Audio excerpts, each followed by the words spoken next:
We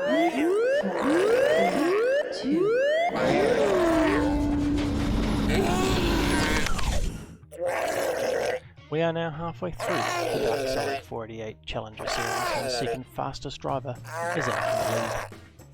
Now the crews, teams and drivers have packed up and said goodbye to California and driven most of the way across the United States to say hello to someone called Ahuzia. Round 3 was in Indiana, just a quick 3,000 kilometre trip away to the third oldest racetrack in the world. In 1909, Americans were already in love with the automobile. Although they were still pretty rare, people loved to watch them do their thing. A simple drive could draw quite a crowd. 2 cars driving in the same direction at the same time was only a checkered flag away from being real entertainment. Though it didn't take long for a couple of businessmen to realise that if you put the cars in a circuit, you could charge the crowd and test the cars to the limit. A consumer test and entertainment rolled into one at the Indianapolis Motor Speedway. And what an entertainment it was, except that 5 people died on the very first race, which prompted the owners to repave its entire 4-kilometre length with over 3.2 million bricks, and hence why it has since been called the Brickyard.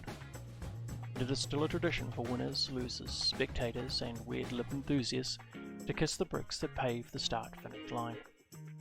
The bricks didn't make it safe, however, and the very fast track has claimed 73 lives in the 100 years since, including drivers, crews, spectators, and even one pilot. The track we are using today is the road course, 4 kilometres that uses 2 banked corners and twists and zigzags through the middle to thoroughly test our Ferrari's 488s as they rapidly accelerate to over 250 kilometres an hour and then brake heavily into its sudden 90-degree corner. It will punish tyres and brakes and drivers as they battle in 2 races to see who is the first to get back exactly where they started from. SMC took pole for race 1. He is leading the series by 45 points but is yet to win a race. His bright yellow Ferrari is the fastest qualifier, but it seems to prefer second place when it comes to races. James, the child protege, wins races as routinely as he asks for an ID at a bottle store. However, he is less routine at attending events, which has placed him only 9th currently in the points table. Mazza was in 3rd in another new livery. We have finally found out why he changes them so often. His sponsor, ColorTech Spray Paints, have been supplying him with product. We found this video of him touching up his Ferrari during the weekend. Ritov is holding 2nd place in the series and is sitting 4th for the first race today. Dossett has 5th place on the grid. He joins our series at the halfway stage. Dossett has made his fortune in the paving industry and his crew chief Jim described the Brickyard as his spiritual home. He drives the Wellcare Car 88 today. El Capitan Risque in 6th place. A series of mechanical problems have infuriated Risque. His starter motor has been overhauled and he intends to claw his way back up the points table after missing 3 races so far despite some excellent qualifying. 7th place is another new racer in our series, a household name as long as that house is intimately following motorsport, Mr. Mickey. He has joined forces with Red to form Team West, now in matching grey cars. The Force is back, holding 6th place in the series and 8th place on the starting grid today. 9th place is Reed. Very disappointing qualifying session, he'll be eager to get his way up to the sharp end of the field. 10th, Red, now in the grey livery, Team West. 11th, KA Colour, 2nd car in the Azir Atelier team. 12th, Hayden, and 13th, Storm. The drivers are ready, the marshals are ready, the crowd is ready, and now it is time to get this show on the 3.2 million bricks.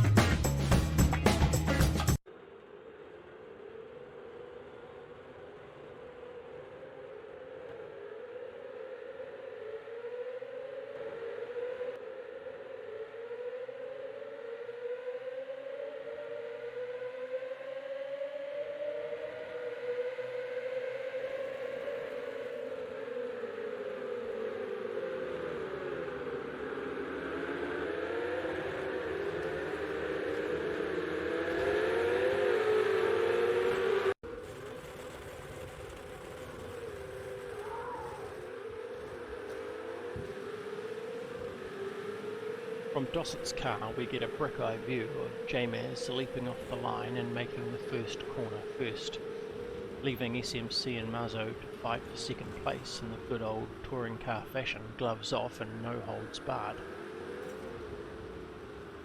leaving the rest of the pack to sort themselves out behind them.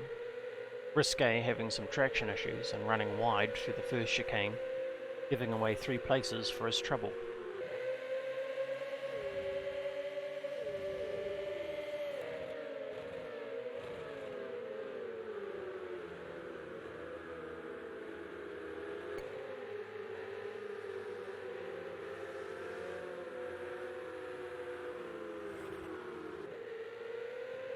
J-Maz continues to streak out in front, Marzo in second, SMC, then Ritov, then Dossett in fifth, and they come round the main straight for the end of the first lap.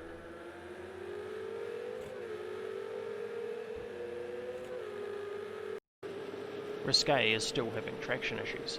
He carries too much speed through the last corner and understeers the Hublot number 7 car into the wall, losing another place to one of the Team West cars. His crew chief Jim is overheard saying, "That's not what we're here for."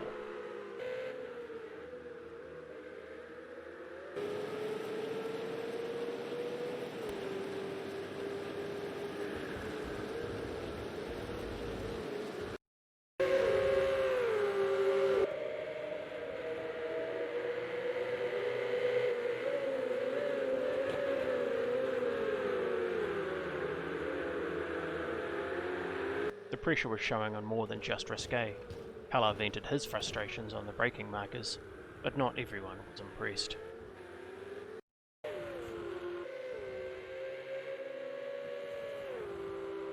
Team West were running together until Mehi earned a slowdown penalty, pulling aside to let Rig through. Colour took that invitation to include him also, shaking the bricks out of his head and getting himself back into the race.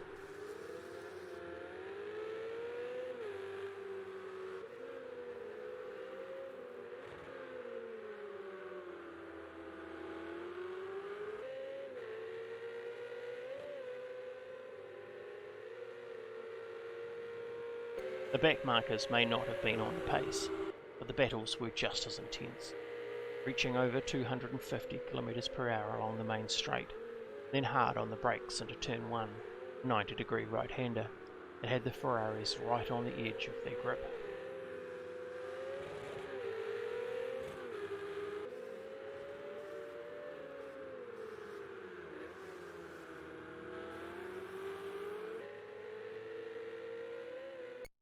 At the front, the fight was a 3-way between Marzo, SMC and Ritov for second, while J-Maz took the opportunity to sneak away while they were distracted and widen his lead.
And for SMC and Ritov, that was the way they looked for most of the race, nose to tail or side by side, fighting it out as the chaos happened around them. Part of that chaos was when Marzo's big bucket of talent got knocked over on the exit of turn 2, letting SMC and Ritov through. Marzo was quick to shut the door on Dossett, wasn't quite quick enough.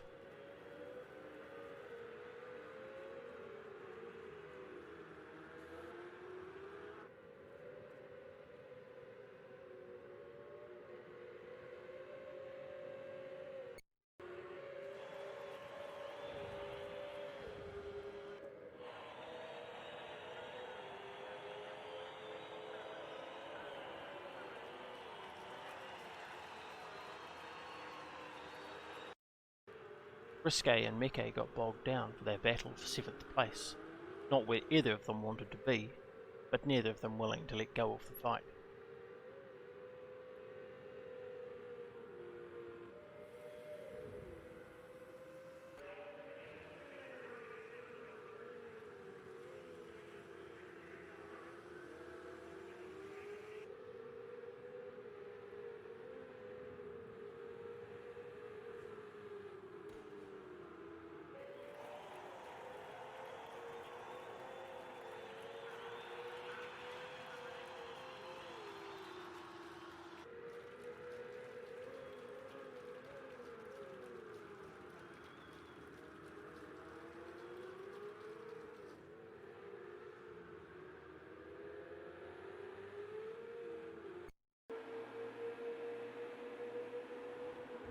While back at the front, when SMC found skill and patience wasn't enough, he tried imitating a big yellow bulldozer.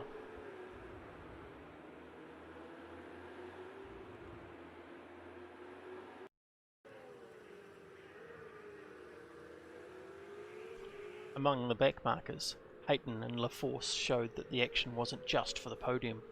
Right up until the last lap, they were scrapping just as hard as if it had been for the lead.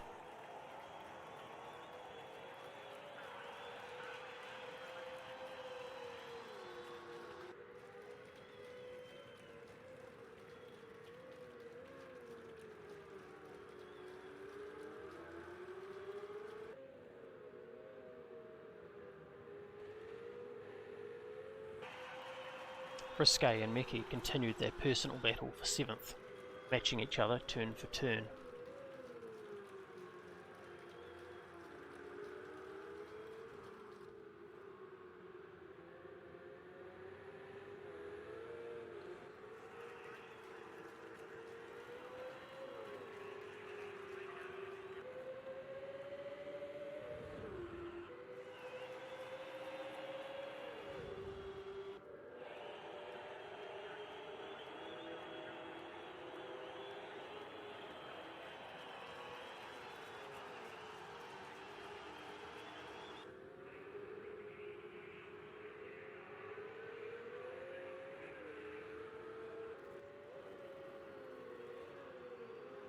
And with all the pressure, finally something had to break. Ritov went wide on the embankment, and SMC took 2nd place, and the universe was back in balance.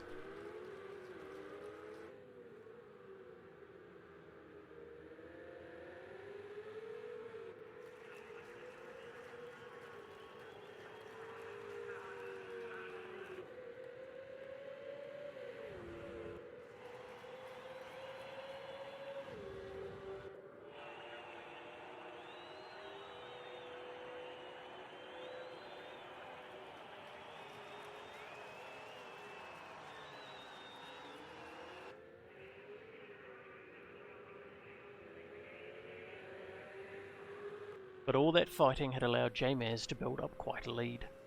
A full 9 seconds of it.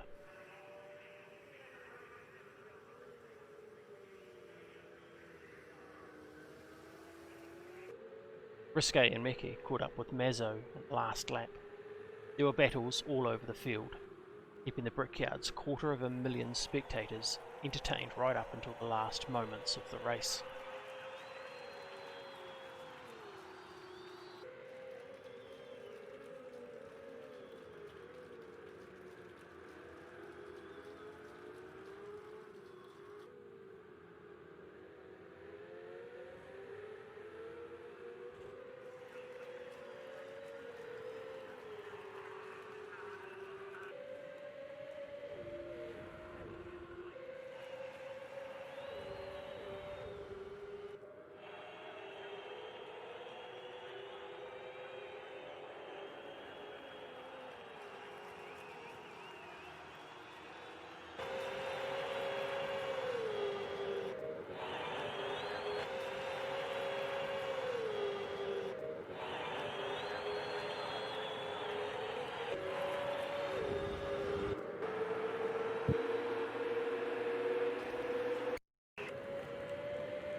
Qualifying for the second race was short and very chaotic.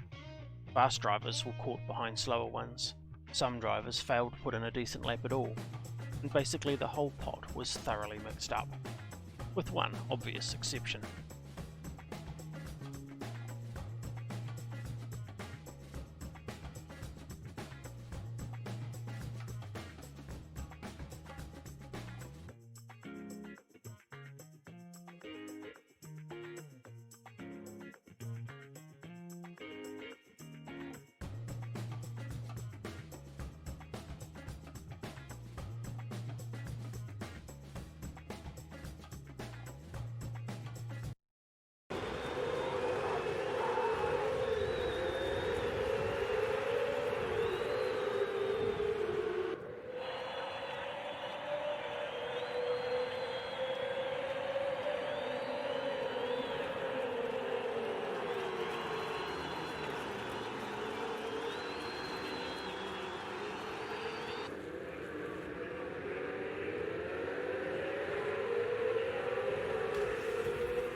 Marzo won the drag race to the first corner, but SMC truly lost when J-Maz got too much power down, just a bit too little traction control, and sent our second place hero catapulting over turn 2. It wasn't pretty, but the crowds loved the action. Marzo distanced himself from the trouble behind him, while Reaper survived the first corner boxing match to take second. Lots of other drivers wanted that spot, but he was prepared to scrap to keep it.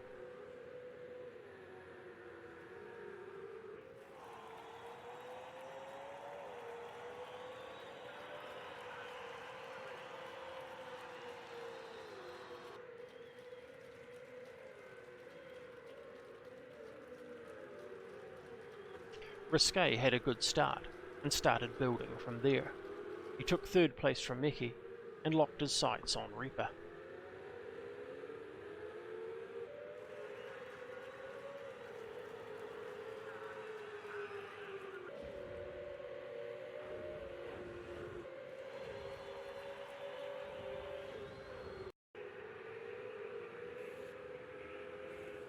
Ritov ran wide on the exit of turn 2, and Dossett took 6th place from him on the way past.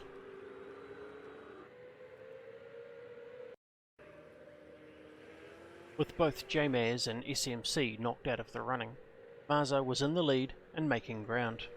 He had his throttles wide open, the race was his, and he would soon be kissing the bricks on the finishing line.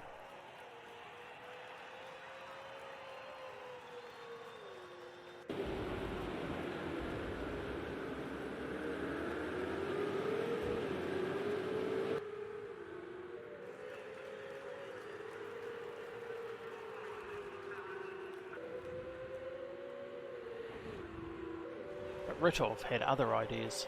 He wanted a bit of that kissing action for himself.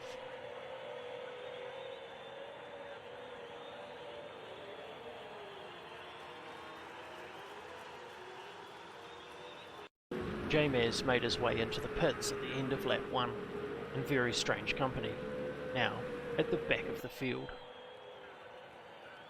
A couple of laps in and Risque is challenging Reaper for second place. In his mirror, he can already see a supercharged Ritov closing the gap up behind him.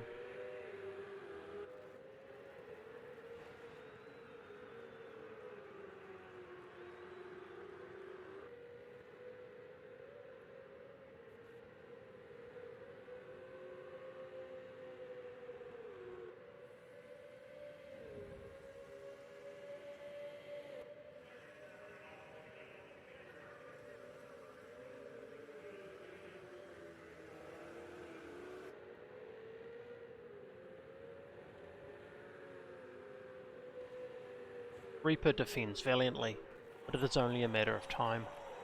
Reaper is watching his mirrors for each attack and misses an apex. That is all Risque needs. Get his nose in and take the spot.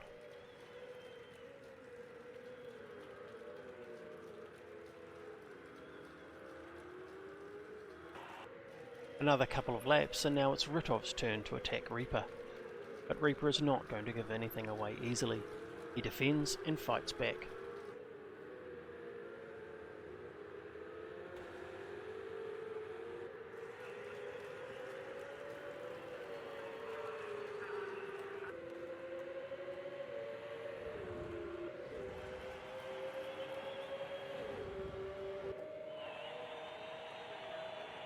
Ritov needs to get this pass done before Risque gets too far ahead, but Reaper is proving to be a tough nut to crack.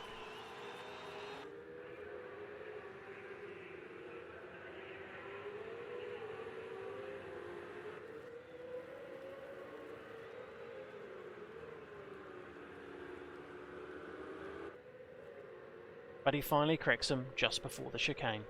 Enough distractions, now it's time to hunt down Risque.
But then something exciting happens.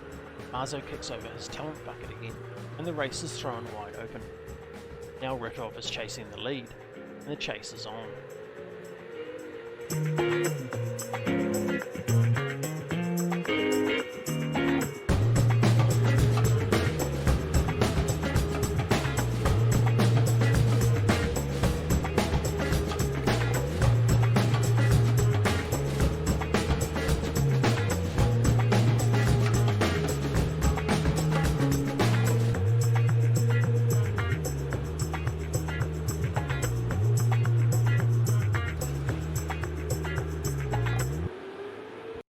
SMC nearly takes Reaper for third, but overcooks it and puts his own position in danger from a recovered Marzo.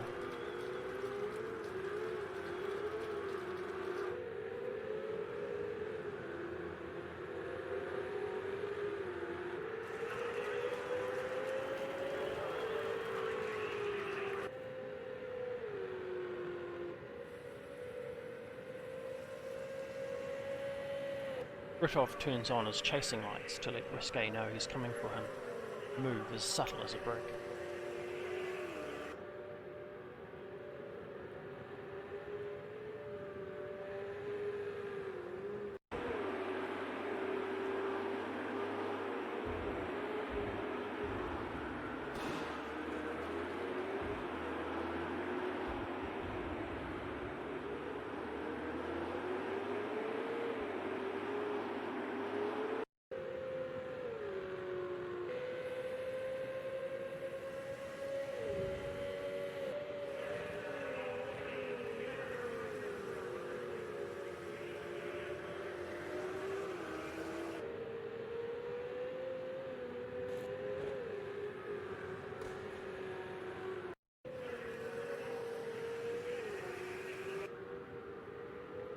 There are others in the race also. Rig takes La Force for 7th.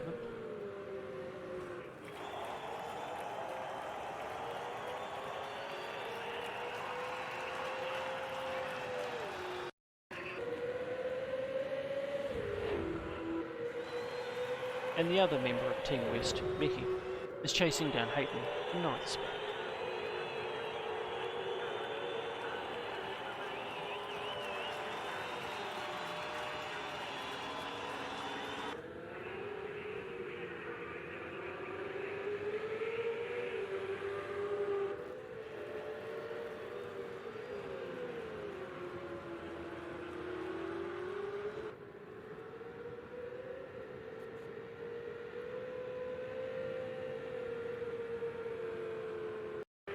But all eyes are on the leaders. In the last lap race, Ritov has caught up with Risque.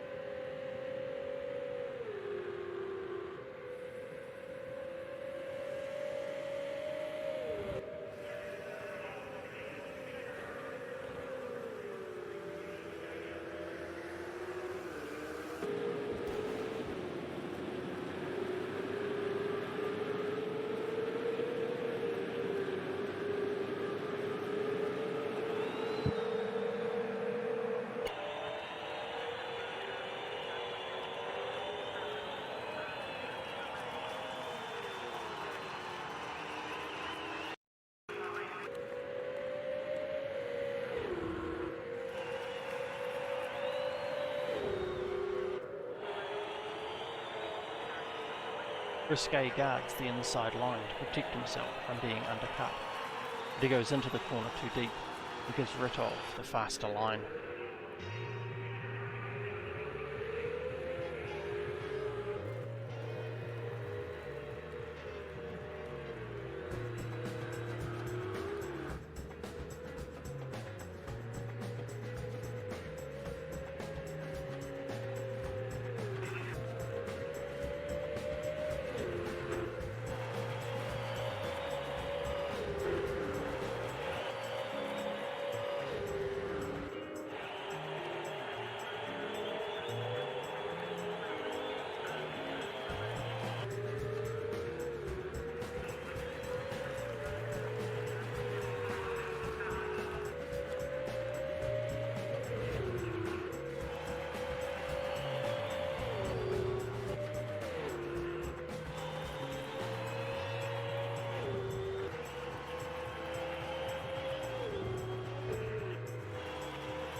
And that was Monday night racing at Indianapolis. At least, that's how we remember it happening. SMC is still leading the series, Ritov and Mazzo in hot pursuit. Risque is fast enough, he needs a few good finishes to lift his points to where they should be. Next week our drivers and crews will be in New York at Watkins Glen for double points, in our first endurance race of the season. The weather is not looking good.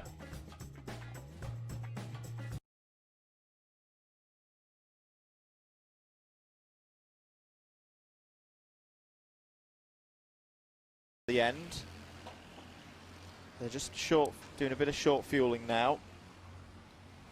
So that was a gap of 24 seconds, and we now wait for Red Racing to pit and them to go out for us to see what the gap's going to be. So it's going to be +1 lap for the next 15 minutes or so until Red Racing come into their pit lane.